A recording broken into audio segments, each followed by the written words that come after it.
कि जो पात्रता परीक्षा है इसको और मुख्य परीक्षा को एक साथ कैसे मैनेज करें। पात्रता में आपको 60% नंबर चाहिए और यहाँ पे नो नेगेटिव मार्किंग है ना, और 150 प्रश्न आते हैं इसमें। तो एक होता है मनोविज्ञान का भाग, सभी में 30-30 प्रश्न रहते हैं। 2 भाषाएं हैं और एक पर्यावरण का हिस्सा है और एक आपके गणित है।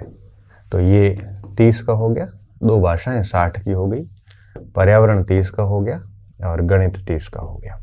इधर भी 150 ही है और इधर आपके जो मेरिट बनती है वो 300 अंकों की है। नेगेटिव मार्किंग भी है, यहाँ पे आपको पूरा दम लगाना पड़ता है और जो आपके समकक्ष हैं उसमें से आपको बेहतर करना पड़ता है, तब आपका सिलेक्शन लिया जाता है। तो राजस्थान जी के लगभग 160 अंकों का राजस्थान जी के है और इस बार आपको पता है कि राजस्थान जी के टॉपिक ऐड किया है यहाँ पे, और मनोविज्ञान में इन्होंने नेशनल एजुकेशन पॉलिसी NEP और जो शिक्षण से संबंधित योजनाएं हैं एजुकेशन से रिलेटेड वो भी ऐड कर दी है।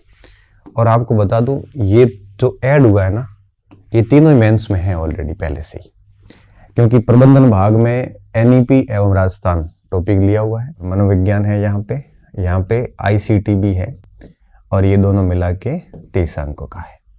हिंदी, विज्ञान, अंग्रेजी, गणित और पर्यावरण ये सभी 18-18 नंबर के हैं। तो 90 का ये है, 30 का ये मनोविज्ञान ICT है, 120 और 180 टोटल 300 अंकों का ये पेपर बनता है। तो मनोविज्ञान ये मान लीजिए कि आपका कॉमन है दोनों का, और इसको पढ़ोगे तो ये अपने आप साथ में तैयार होता रहेगा, फिर केवल आपको ICT अलग से पढ़ना पड़ेगा। ठीक है, अब देखिए दूसरा है भाषाएं। इधर 2 भाषाएं हैं 30-30 नंबर की, इधर भी 2 भाषाएं हैं हिंदी और इंग्लिश 18-18 की। इसमें भाषाओं की विधियां भी है, इसमें भी भाषाओं की विधियां भी है। यहाँ किसी ने संस्कृत रखा होगा तो इंग्लिश उसको एक्स्ट्रा पढ़नी पड़ेगी। हिंदी कॉमन आ जाएगा, ठीक है, ये हिंदी कॉमन आ जाएगा। ये पर्यावरण का मोटा हिस्सा जो है वो, पॉलिटिकल का हिस्सा भी इसमें शामिल है, थोड़ा इकोनॉमी का हिस्सा भी इसमें शामिल है। इधर भी पर्यावरण में वो मोटा टॉपिक इसमें भी आ जाते हैं। ठीक है, हालांकि ये जो पर्यावरण का राजस्थान का हिस्सा जो है, राजस्थान जीके एक लाइन इस बार नई एक्स्ट्रा लिखी है, तो राजस्थान जीके में ये पूरा ही आ जाता है। ठीक है, हालांकि सवाल भले यहाँ पे राजस्थान जीके के 6-7 आ जाएंगे, आराम से आ जाएंगे, तो वो इस बहाने आपका ये भी तैयार हो जाएगा, ये भी तैयार हो जाएगा। तो अगर आप इसका पर्यावरण अच्छे से पढ़ते हैं तो ये राजस्थान जीके कंप्लीट रेडी हो जाएगा और ठीक ठाक पर्यावरण इसका भी रेडी हो जाएगा, क्योंकि विधियां कॉमन कर जाएगी और कुछ 5-6 टॉपिक भी कॉमन हो जाएंगे। विज्ञान का कुछ भाग भी पर्यावरण में है वो शामिल हो जाता है। फिर बात आती है गणित की। गणित पूरा ही कॉमन है। पात्रता में गणित में एक आपके औसत वगैरह कुछ नए वैदिक गणित 1-2 टॉपिक नए ऐड हुए, लेकिन ये पूरा कवर हो जाता है। ठीक है, मनोविज्ञान में इस बार इन्होंने NEP और योजना वगैरह ऐड करी है और ये पहले से ही इसमें शामिल है। RTE भी इसमें है, RTE इसमें भी है कि अगर किसी स्टूडेंट ने पात्रता परीक्षा को बहुत तरीके से पढ़ाई करी है तो मुख्य परीक्षा का केवल कुछ हिस्सा छूटता है, जैसे कुछ ICT छूटता है, कुछ विज्ञान का हिस्सा छूटता है, कुछ अंग्रेजी का छूटता है और कुछ करंट अफेयर्स वगैरह जो है वो छूटते हैं। बाकी लगभग पात्रता परीक्षा मुख्य परीक्षा को पूरा कवर कर लेता है। ठीक है, तो आप ये तो मत सोचना कि आप पात्रता परीक्षा की तैयारी कर रहे हैं तो ये मेंस में कोई काम की नहीं है, ये सोच के मत तैयारी करना, क्योंकि पात्रता परीक्षा की तैयारी मेंस में सारी काम करती है।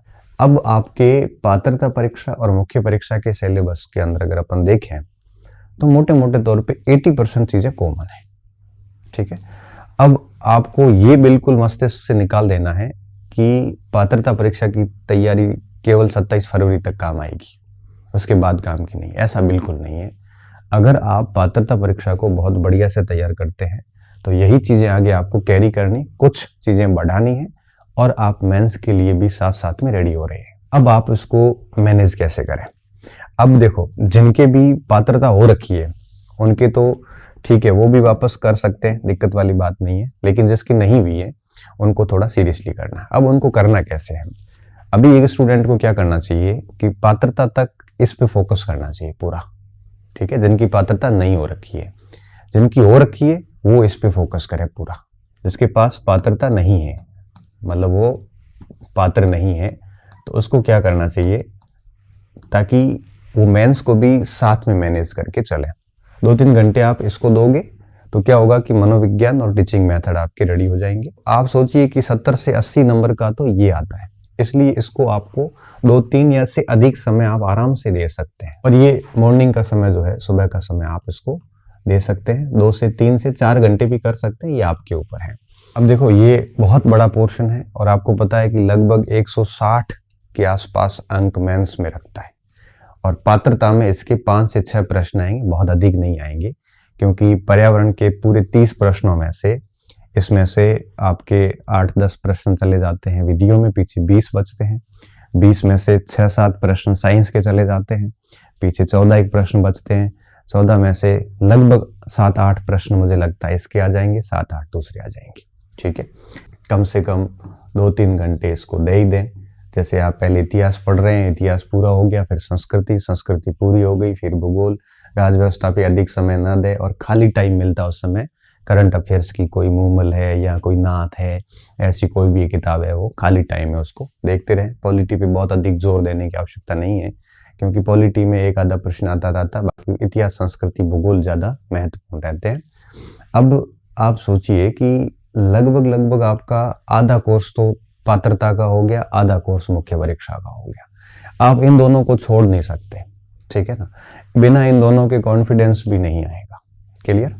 अब बात आती है भाषा की, तो इस हेतु भी आपको कम से कम 2-3 घंटे का टाइम निकालना पड़ेगा।